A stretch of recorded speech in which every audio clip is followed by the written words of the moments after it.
ዘፍጥረት ምዕራፍ 29 ያዕቆብም ተነሥቶ ወደ ምሥራቅ ሰዎች አገር ሄደ። በሜዳውም እነሆ ጕድጓድን አየ።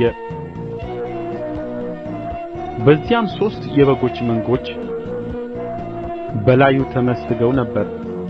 ከዚያ ጕድጓድ በጎቹን ያጠጡት ነበርና በጕድጓዱም አፍ የነበረው ድንጋይ ትልቅ ነበር። መንጎቹም ሁሉ ከዚያ በተከማቹ ጊዜ ድንጋዩን ከጕድጓዱ አፍ ገለል አድርገው በጎቹን ያጠጡ ነበር። ድንጋዩንም ወደ ስፍራው መልሰው በጕድጓዱ አፍ እንደገና ይገጥሙት ነበር። የያዕቆብም ወንድሞቼ ሆይ እናንተ የወዴት ናችሁ አላቸው። እነርሱም እኛ የካራን ነን አሉት። የናኮርን ልጅ ላባን ታውቁታላችሁን አላቸው። እነርሱም እናውቀዋለን አሉት።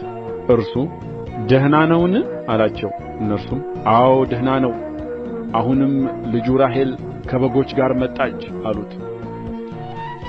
እርሱም ቀኑ ገና ቀትር ነው፣ ከብቶቹ የሚከማቹበት ሰዓቱም ገና አልደረሰም።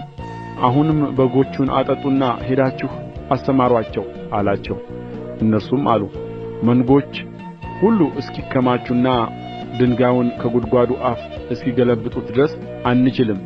ከዚያም በኋላ በጎቹን እናጠጣለን። እርሱም ገና ከእነርሱ ጋር ሲነጋገር እነሆ የላባ ልጅ ራሔል ከአባትዋ በጎች ጋር ደረሰች። እርሷ የአባትዋን በጎች ትጠብቅ ነበርና።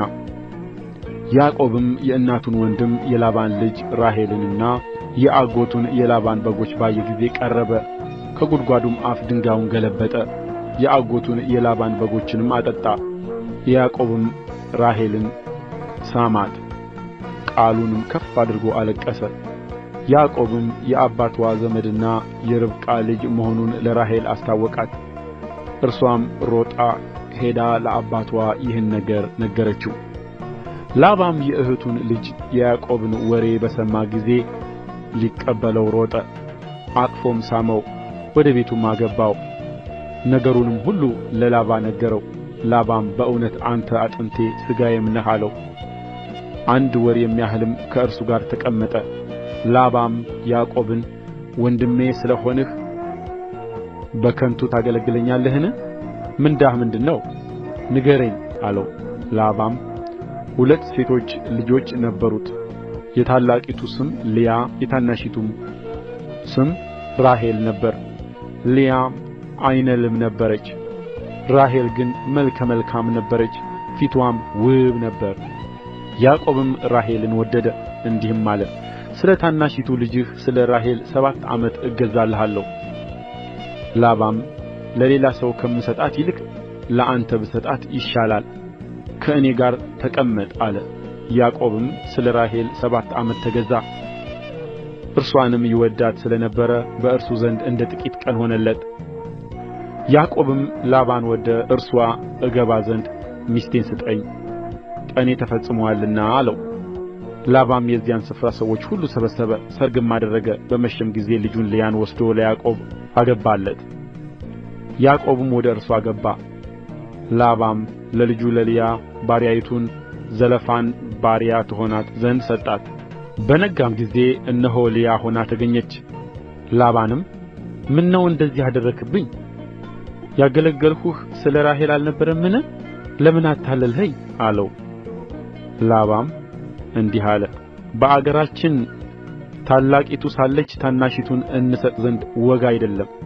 ይህችንም ሳምንት ፈጽም፣ ሌላ 7 ዓመት ደግሞ እኔን ስለምታገለግለኝ አገልግሎት እርስዋን ደግሞ እሰጥሃለሁ። ያዕቆብም እንዲህ አደረገ፣ ይህችንም ሳምንት ፈጸመ። ልጁን ራሔልንም ለእርሱ ሚስት ትሆነው ዘንድ ሰጠው። ላባም ለልጁ ለራሔል ባሪያይቱን ባላን ባሪያ ትሆናት ዘንድ ሰጣት። ያዕቆብም ወደ ራሔል ደግሞ ገባ፣ ራሔልንም ከልያ ይልቅ ወደዳት። ሌላ 7 ዓመትም ተገዛለት። እግዚአብሔርም ልያ የተጣለች መሆንዋን ባየ ጊዜ ማኅፀንዋን ከፈተላት። ራሔል ግን መካን ነበረች። ልያም ፀነሰች፣ ወንድ ልጅንም ወለደች። ስሙንም ሮቤል ብላ ጠራችው፣ እግዚአብሔር መከራዬን አይቶአልና እንግዲህም ወዲህ ባሌ ይወድደኛል ብላለችና። ደግሞም ፀነሰች፣ ወንድ ልጅንም ወለደች። እኔ እንደ ተጠላሁ እግዚአብሔር ስለ ሰማ ይህን ደገመኝ አለች። ስሙንም ስምዖን ብላ ጠራችው። ደግሞም ፀነሰች፣ ወንድ ልጅንም ወለደች። አሁንም ባሌ ወደ እኔ ይጠጋል፣ 3 ወንዶች ልጆችን ወልጄለታለሁና አለች። ስለዚህም ስሙን ሌዊ ብላ ጠራችው። ደግሞም ፀነሰች፣ ወንድ ልጅንም ወለደች። በዚህም ጊዜ እግዚአብሔርን አመሰግናለሁ አለች። ስለዚህም ስሙን ይሁዳ ብላ ጠራችው። መውለድንም አቆመች።